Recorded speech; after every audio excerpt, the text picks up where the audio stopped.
मिश्राज IAS academy में आप सभी का स्वागत है। और नॉन बैंकिंग फाइनेंस कंपनीज के इस दूसरे वीडियो में हम लोग चर्चा करने वाले हैं नॉन बैंकिंग फाइनेंस कंपनीज के रजिस्ट्रेशन से रिलेटेड, उनके पंजीकरण से संबंधित क्या नियम हैं। और इसके अलावा हम लोग बात करेंगे कि नॉन बैंकिंग फाइनेंस कंपनीज जो हैं वो रेगुलेट कैसे किए जाते हैं, हाउ दे आर रेगुलेटेड, मतलब किन किन संस्थाओं के द्वारा उनको नियंत्रित किया जाता है, रेगुलेट किया जाता है। रेगुलेशन के अलावा हम लोग ये भी देखेंगे कि किस किस प्रकार के किस किस तरह के नॉन बैंकिंग फाइनेंस कंपनीज होते हैं, यानी कि किस किस प्रकार के नॉन बैंकिंग फाइनेंस कंपनीज गठित किए जाते हैं। तो ये इसके भी टाइप्स हैं अलग अलग, और इसके अलावा कुछ नॉर्म्स के बारे में भी हम लोग चर्चा करेंगे। तो नॉन बैंकिंग फाइनेंस कंपनीज के बारे में इससे पिछली क्लास में हमने आपसे बात की थी कि नॉन बैंकिंग फाइनेंस कंपनीज क्या हैं, उन बैंकों से कैसे ये डिफरेंट हैं, और साथ ही साथ आपको बताया था कि इनके क्या क्या एग्जाम्पल्स हैं। हमारे चारों तरफ बहुत सारे नॉन बैंकिंग फाइनेंस कंपनीज काम कर रही हैं, और साथ ही साथ वो किस किस तरह के बिजनेस में इन्वॉल्व हैं उस इससे पिछले वीडियो में हम आपसे चर्चा कर चुके हैं। तो आपसे यही रिक्वेस्ट रहेगा, अगर आपने वो वीडियो नहीं देखा है तो प्लीज उसे एक बार जरूर देख लीजिएगा। आइए बात करते हैं यहाँ पर कि अगर नॉन बैंकिंग फाइनेंस कंपनीज को रजिस्टर करना हो तो इसके लिए क्या नियम होता है। देखिए, इसके लिए पहली बात तो ये है कि उस नॉन बैंकिंग फाइनेंस कंपनी को रजिस्टर होना जरूरी होता है। ये जो कंपनीज एक्ट 1956 का सेक्शन 3 है, 1956 कंपनीज एक्ट 1956 सेक्शन 3, या फिर कंपनीज एक्ट 2013 में कंपनीज एक्ट में अमेंडमेंट हुए बहुत सारे, तो इन कंपनीज एक्ट के तहत जो है इन्हें रजिस्टर्ड होना चाहिए। दूसरी बात ये देखी जाती है कि it should have a minimum net owned fund of 200 lakh या फिर 2 करोड़, यानी कि 2 करोड़ रुपए का इनका नेट ओन्ड फंड होना चाहिए। कम से कम 2 करोड़ रुपए की इनके पास पूंजी होनी चाहिए, तो आरबीआई द्वारा इनको रजिस्टर किया जा सकता है और ये नॉन बैंकिंग फाइनेंस कंपनीज के रूप में काम कर सकते हैं। बाकी बहुत सारे टर्म एंड कंडीशन रहते हैं जो मैंने पिछली क्लास में आपको बताया है। अब देखिए, इसमें यह होता है कि जरूरी नहीं है कि जितनी भी नॉन बैंकिंग फाइनेंस कंपनीज हैं वो सब आरबीआई के द्वारा ही रेगुलेट किए जाए, क्योंकि अलग अलग तरह के नॉन बैंकिंग फाइनेंस कंपनीज होती हैं। कुछ नॉन बैंकिंग फाइनेंस कंपनीज होती है जो हाउसिंग सेक्टर में काम करती हैं, कुछ नॉन बैंकिंग फाइनेंस कंपनीज होती है जो इंश्योरेंस सेक्टर में काम करती हैं, कुछ होती हैं जो चिट फंड कंपनीज के रूप में काम करती हैं, कुछ ऐसी कंपनियां होती है जो बॉन्ड, डिबेंचर, शेयर्स ये सब खरीदती हैं, कुछ लोन और एडवांस देने के काम करती है, कुछ कंपनियां जो है कंज्यूमर गुड्स खरीदने के लिए लोन एडवांसेस देती है। तो आरबीआई के द्वारा ही सारी कंपनी रेगुलेट किए जाएं ये जरूरी नहीं है। हाँ, आरबीआई के जो नॉर्म्स होते हैं, जो रूल्स होते हैं, ये सभी कंपनियों को फॉलो करने होते हैं, लेकिन बहुत सारे जो नॉन बैंकिंग फाइनेंस कंपनीज हैं उनको रेगुलेट करने के लिए अलग अलग संस्थाएं हैं। तो देखिए कौन कौन संस्था हम लोग जानते हैं। तो हाउसिंग फाइनेंस कंपनी जो है, अगर जितनी भी हाउसिंग फाइनेंस कंपनीज हैं और वो non banking finance company, housing non banking finance company, तो उनको कौन रेगुलेट करेगा? उनको रेगुलेट करेगा नेशनल हाउसिंग बैंक, यानी कि एनएचबी। उनको रेगुलेट करेगा नेशनल हाउसिंग बैंक, एनएचबी के द्वारा रेगुलेट होगा। यानी कि मान लीजिए कोई एचडीबी है, हाउसिंग डेवलपमेंट बैंक, एचडीएफसी का जो है housing non banking finance company है, या एलआईसी के द्वारा प्रमोट किया गया, मान लीजिए एलआईसी एचएफएल है, एलआईसी हाउसिंग फाइनेंस लिमिटेड। तो और ऐसी बहुत सारी बैंकों ने भी हाउसिंग फाइनेंस कंपनीज बनाई हुई हैं, जैसे एक दीवान हाउसिंग फाइनेंस कंपनी है, डीएचएफएल है।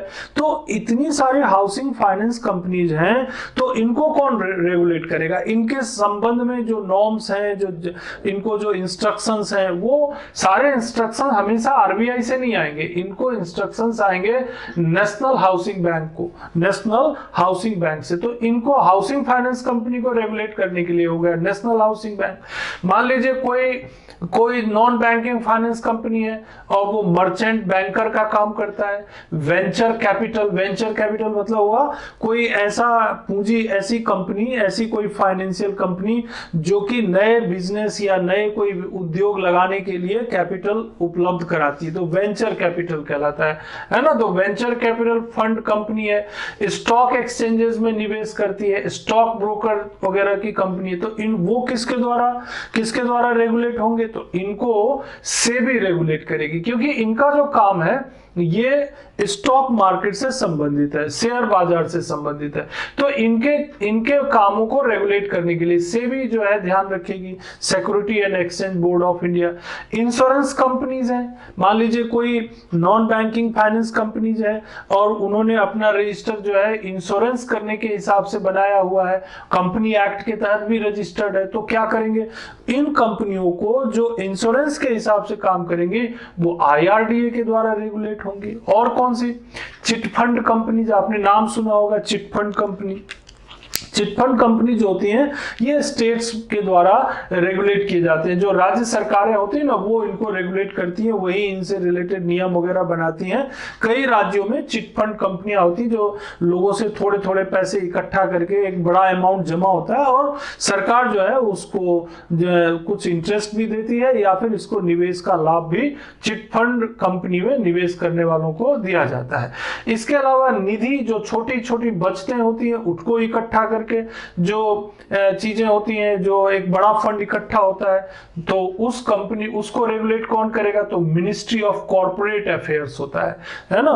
जैसे म्यूचुअल फंड वगैरह से रिलेटेड कोई कंपनी होती है तो ये बड़ी कंपनियां होती है, कॉर्पोरेट अफेयर्स के द्वारा, ministry of corporate affairs government of India के द्वारा, भारत सरकार का जो मिनिस्ट्री ऑफ कॉर्पोरेट अफेयर्स है उनके द्वारा इनको रेगुलेट किया जाता है। तो यहां पर आपको ये जानने को मिलता है कि नॉन बैंकिंग फाइनेंस कंपनीज के जो विभिन्न प्रकार हैं, डिफरेंट टाइप्स हैं, वो विभिन्न प्रकार के नॉन बैंकिंग फाइनेंस कंपनीज जो रजिस्टर हो चुकी होती हैं, काम कर रही होती हैं, उनको रेगुलेट करने के लिए अलग अलग संस्थाएं मौजूद हैं और उनके ऊपर वो नियंत्रण रखती हैं। अब हम लोग आगे बढ़ते हैं, अब देखते हैं डिफरेंट कैटेगरीज और different types of non banking finance company registered with reserve bank of India.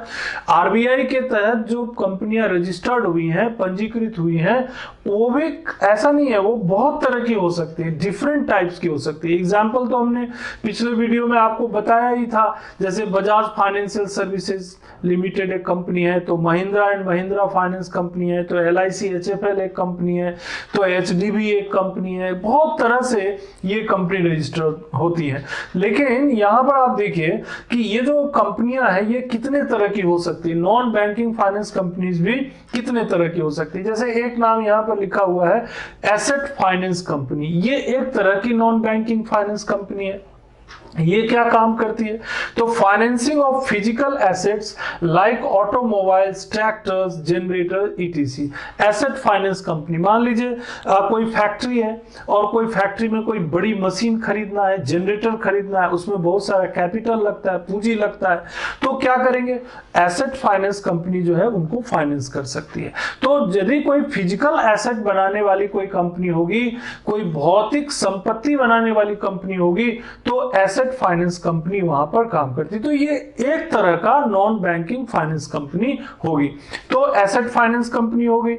दूसरी चीज इन्वेस्टमेंट कंपनी। अब इन्वेस्टमेंट कंपनी का काम क्या होता है, इन्वेस्टमेंट कंपनी का काम होता है एक्विजिशन ऑफ सिक्योरिटीज, है ना, जैसे शेयर है, सिक्योरिटीज है, गवर्नमेंट बॉन्ड है, इनको एक्विजिशन करना, यानी इनको खरीदना और अपने पास रखना, और उसका जो ग्रोथ है उसका फायदा जो उनके जो इन्वेस्टर्स हैं उस नॉन बैंकिंग फाइनेंस कंपनीज में, उनको उसका फायदा देना। तो ये कंपनियां खुद भी इन्वेस्ट करती हैं और लोगों को भी अपने पास इन्वेस्ट करने के लिए मोटिवेट करती है। तो ये हो गया इन्वेस्टमेंट कंपनी। और क्या होगा, तो लोन कंपनी।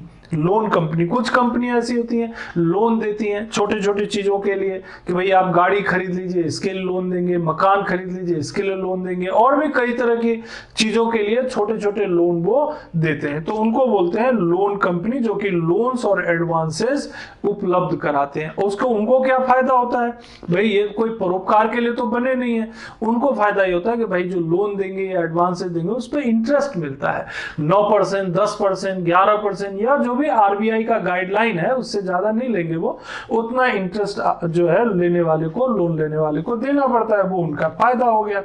और क्या चीज होता है, तो इंफ्रास्ट्रक्चर फाइनेंस कंपनी। इंफ्रास्ट्रक्चर, अब ये एक बड़ी कंपनी होती है, इंफ्रास्ट्रक्चर में इन्वेस्ट करना बड़ा होता है ना। अब कोई कंपनी है जो इंफ्रास्ट्रक्चर के सेक्टर में काम करती है और उसके पास पूंजी की कमी है, तो वो कहां जाएंगे, इंफ्रास्ट्रक्चर फाइनेंस कंपनी के पास जाएंगे। तो NBFC which deploys at least 75% of its total asset in infrastructure loan and has a minimum net own fund of 300 crore. देखिए क्या होता है कि अगर कोई इंफ्रास्ट्रक्चर एनबीएफसी है तो उसको जो है इंफ्रास्ट्रक्चर के लिए कर्ज देना होता है। तो इंफ्रास्ट्रक्चर एनबीएफसी कैसे बनेगा, अगर वो जितना भी लोन देते हैं और उसका 75% लोन अगर वो उस काम के लिए देते हैं जो इंफ्रास्ट्रक्चर सेक्टर में काम करते हैं, साथ ही साथ उनका जो नेट ओन्ड फंड है वो 200 मतलब बड़ा अमाउंट होना चाहिए, 300 करोड़ या इससे ज्यादा का अमाउंट अगर है तो ही उनको जो है इंफ्रास्ट्रक्चर एनबीएफसी का दर्जा मिलता है। And has a minimum credit rating of A के कैटेगरी की रेटिंग होनी चाहिए और साथ ही साथ कैपिटल एडिक्वेसी रेशियो की शर्त भी उन्हें माननी पड़ती है। तो 15% की शर्त जो आरबीआई तय करती है कि कितना कैपिटल एडिक्वेसी रेशियो होना चाहिए। कैपिटल एडिक्वेसी रेशियो का मतलब ये हुआ कि पूंजी पर्याप्तता अनुपात, मतलब वो जितना कर्ज दे रहे हैं उस कर्ज के एवज में उनके पास 15% रिजर्व रखना पड़ेगा। अगर 100 करोड़ अगर कोई दे रहा है तो भैया 15 करोड़ रिजर्व रख लो अपने पास, तभी आप 100 करोड़ दे पाओगे। तो कैपिटल इतना कैपिटल अपने पास रखें कि मान लीजिए कोई गड़बड़ी होती है या लोन का रिटर्न नहीं आता या एनपीए हो जाता है तो आप अपनी कंपनी को बचा सके। तो इसीलिए ऐसी infrastructure non banking finance companies के लिए जो है एसएलआर और सीएआर के रूल्स भी बने हुए हैं। ऐसा नहीं है, एसएलआर और सीएआर के रूल्स इसीलिए बने कि इन चूंकि ये बड़ा ट्रांजैक्शन करते हैं ना, इंफ्रास्ट्रक्चर में ज्यादा बड़े पैमाने पर कैपिटल लगता है, ज्यादा बड़ा कर्ज देना पड़ता है, तो इसीलिए इनकी सेफ्टी के लिए आरबीआई ने कुछ गाइडलाइन तय किए हैं। और एक कंपनी होती है नॉन बैंकिंग फाइनेंस कंपनी, उसको बोलते हैं systematically important core investment company, है ना, systematic important core investment company. तो ऐसी एनबीएफसी को बोलते हैं नॉन बैंकिंग फाइनेंस कंपनीज को carrying on business acquisition of shares and securities. लेकिन शेयर एंड सिक्योरिटीज तो और भी कंपनियां करती, लेकिन क्या होता है इनका बड़ा अमाउंट रहता है। Systematically important core investment companies होती है जो कि बड़े पैमाने पर शेयर डिबेंचर्स बड़ी बड़ी कंपनियों का और बड़े अमाउंट में ट्रांजैक्शन होता है। तो ऐसी नॉन बैंकिंग फाइनेंस कंपनीज के लिए थोड़े रूल्स अलग होते हैं। इंफ्रास्ट्रक्चर डेप्ट फंड, इंफ्रास्ट्रक्चर डेप्ट फंड मतलब इंफ्रास्ट्रक्चर के लिए डेप्ट यानी कर्ज देने वाला जो कंपनी होता है वो इंफ्रास्ट्रक्चर डेप्ट फंड होता है। आईडीएफ, एनबीएफसी ये क्या करते हैं, ये लॉन्ग टर्म डेप्ट इन इंफ्रास्ट्रक्चर। इनकी ये खासियत होती है कि लंबे समय के लिए, वैसे भी देखिए इंफ्रास्ट्रक्चर के लिए जो कर्ज लेती है कंपनियां वो लंबे समय के लिए कर्ज लेना चाहती है क्योंकि उसमें रिटर्न धीमा आने वाला है लेकिन लंबे समय तक आने वाला इंफ्रास्ट्रक्चर है। तो जो इंफ्रास्ट्रक्चर जैसी चीजें होती हैं, जैसे मान लो सड़क बनाने का काम हुआ या पावर सेक्टर का काम हुआ, इंफ्रास्ट्रक्चर है, ये विकास से रिलेटेड बड़े काम है ना, या कोई इंडस्ट्री डेवलपमेंट का काम हुआ, इंफ्रास्ट्रक्चर डेवलप कर रहे हैं। तो ऐसे इंफ्रास्ट्रक्चर डेवलपमेंट के लिए जो फाइनेंस करती है लॉन्ग टर्म फाइनेंस कंपनी होती है उसको कहते हैं इंफ्रास्ट्रक्चर डेप्ट फंड कंपनीज। ठीक इसी तरह से एक कंपनी और होती है, इसको बोलते हैं NBFC micro finance institutions. NBFC micro finance, जैसे बड़ी बड़ी कंपनियां भी आपने देखी एनबीएफसी में, लेकिन कुछ ऐसी कंपनियां होती है जो माइक्रो फाइनेंस के सेक्टर में काम करती है। माइक्रो फाइनेंस से मतलब क्या हुआ, पहली चीज तो ये कि जिनकी इनकम कम है उन्हें कर्ज उपलब्ध कराना। इसके लिए non banking finance company micro finance के नाम से उनको रजिस्टर किया जाता है, MFI companies. This is called MFI. यानी कि माइक्रो फाइनेंस इंस्टीट्यूशन कंपनीज। तो इसके लिए नियम ये रहता है कि भाई आप लोग जो है उन लोगों को कर्ज दें रूरल सेक्टर में जिनकी आय जो है 1 लाख रुपए से कम है, यानी सालाना आय होगी, मतलब कम आय वाले लोग हैं, 1 लाख रुपए से कम की आय वाले लोग। और अगर अर्बन एरियाज में आप कर्ज दे रहे हैं तो 1,60,000 से ज्यादा उनकी एनुअल इनकम नहीं होनी चाहिए, उन्हीं लोगों को कर्ज देना है, तभी तो माइक्रो फाइनेंस हो गया ना, छोटे छोटे फाइनेंस भी करेंगे तो देखिए ज्यादा नहीं करेंगे। पहली बार अगर आप कर्ज दे रहे हैं फर्स्ट साइकिल में तो 50,000 दे सकते हैं, और अगर 50,000 आपके पास वापस आ गया, दोबारा आप कर्ज दे रहे हैं तो भी आप 1 लाख से ज्यादा कर्ज नहीं देंगे। तो ये बड़े कर्ज देने वाली व्यवस्था इसमें नहीं है, छोटे छोटे कर्ज देने का प्रावधान इसमें किया गया है। ऐसी कंपनियों को non banking finance micro finance institution कहा जाता है। इसके अलावा भी कुछ इंस्टीट्यूशन होते हैं जो नॉन बैंकिंग फाइनेंस कंपनीज के रूप में दर्ज करा सकते हैं, जैसे मॉर्टगेज गारंटी कंपनी MGC होता है, non banking finance company factors ये भी होता है, और non banking finance company non operative financial holding companies. तो इस तरह से के भी नाम आपको पढ़ने को मिलेंगे, लेकिन इतने नाम जो मैंने आपको बताए हैं इसको ध्यान में रखिएगा, इसको मैंने डिटेल में भी आपको बताया। ये कुछ नाम मैंने अलग से भी आपको बताया, जैसे मॉर्टगेज गारंटी, ये भी नॉन बैंकिंग फाइनेंस कंपनीज है। जैसे मॉर्टगेज, जैसे किसी कंपनी में, किसी नॉन बैंकिंग फाइनेंस कंपनी है, हाउसिंग की है, अब उसने जो है क्या दिया है, मकान दिया है, तो वो क्या करेंगे, वो आपके मकान की रजिस्ट्री मॉर्टगेज कर लेंगे, तो मॉर्टगेज करने वाली कंपनी।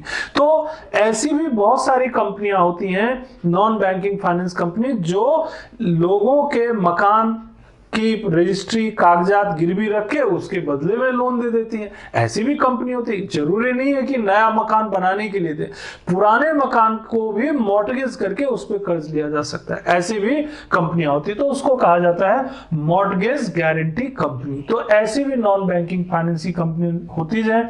इसके अलावा नॉन बैंकिंग फाइनेंस की कंपनी फैक्टर्स एंड NOFSC भी नॉन बैंकिंग फाइनेंशियल कंपनीज के ही एक प्रकार है। अब सवाल ये उठता है कि ये जो नॉन बैंकिंग फाइनेंशियल कंपनीज हमने इतने सारे देखे, तो क्या इनके लिए कुछ नॉर्म्स भी हैं, क्या कुछ नॉर्म्स फॉलो करने पड़ते हैं? हाँ, इनको नॉर्म्स फॉलो करने पड़ते हैं। मैं संक्षेप में बता देता हूं आपको। पहली चीज तो देखिए, इनको जो है नॉर्म्स फॉलो करने पड़ते हैं। Allowed to take public deposits a minimum period of 12 months and maximum period of 60 months। अगर ये डिपॉजिट लेते भी हैं, मान लो पब्लिक से डिपॉजिट आता है, इनके पास कुछ पैसा जमा करते हैं, तो देखिए ये शॉर्ट टर्म जो है कम समय के लिए डिपॉजिट नहीं ले सकते।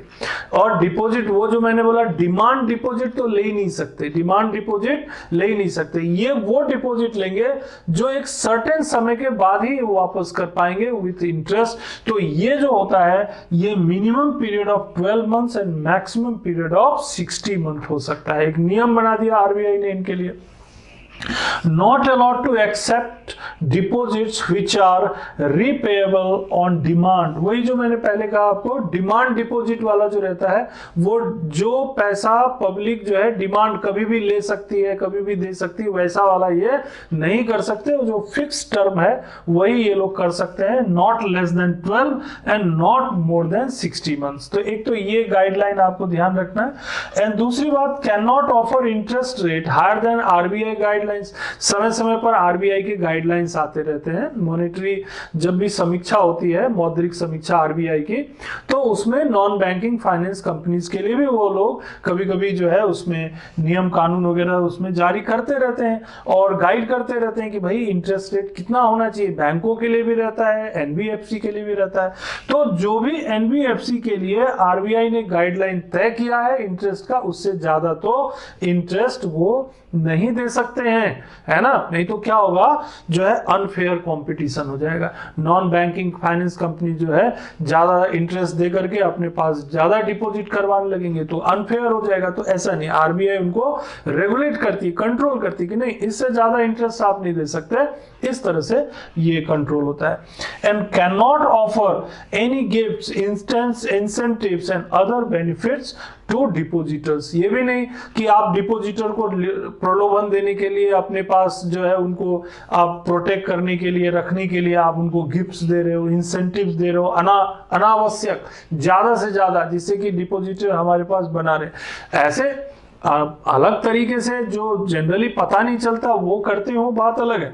लेकिन आरबीआई का गाइडलाइन तो यही है कि वो जो है अलग से हट के कोई जो रूल है, जो आरबीआई के गाइडलाइन है, इंटरेस्ट के अलावा कोई अलग से कोई इंसेंटिव्स या अदर बेनिफिट्स नहीं देना चाहिए, ऐसा भी इनके लिए नॉर्म है। And deposit not insured by DICGC, यानी ये जो इनके पास जो डिपॉजिट होता है, ये तो आपको मैंने पिछली क्लास में बताया था कि जो नॉन बैंकिंग फाइनेंस कंपनीज के पास जो डिपॉजिट्स होते हैं, वो डिपॉजिट जो है वो जो deposit insurance and credit guarantee corporation है उनके द्वारा वो इंश्योर्ड नहीं होते हैं, है ना। और जबकि बैंक में जो होते हैं वो ऑलरेडी इंश्योर्ड होते हैं, तो इसीलिए इस चीज का भी हमें यहाँ पर ध्यान रखना है। तो आप समझ गए होंगे कि एक नॉन बैंकिंग फाइनेंस कंपनीज, ये दोनों वीडियोस में आप समझ गए होंगे कि एक नॉन बैंकिंग फाइनेंस कंपनी जो है उनकी कार्यप्रणाली क्या होती है, वो बैंकों से किस प्रकार अलग होते हैं, इसके अलावा कितने तरह के नॉन बैंकिंग फाइनेंस कंपनीज हो सकते हैं, है ना। और साथ ही साथ एग्जांपल्स, पिछले क्लास में मैंने बताया था एग्जांपल्स कौन कौन से नॉन बैंकिंग फाइनेंस कंपनीज की। तो इस तरह से नॉन बैंकिंग फाइनेंस कंपनी के बारे में मैं समझता हूं काफी सारी जानकारी आपके पास आ गई है। अब इस क्लास में मैं थोड़ा सा 2 मिनट टाइम और आपका लेता हूं और एक बार रिव्यू करा देता हूं। यहां क्या देखा हमने यहां पर देखा कि नॉन बैंकिंग फाइनेंस कंपनीज की जो है आरबीआई के साथ रजिस्ट्रेशन अगर होना है तो उसके लिए क्या शर्तें हैं।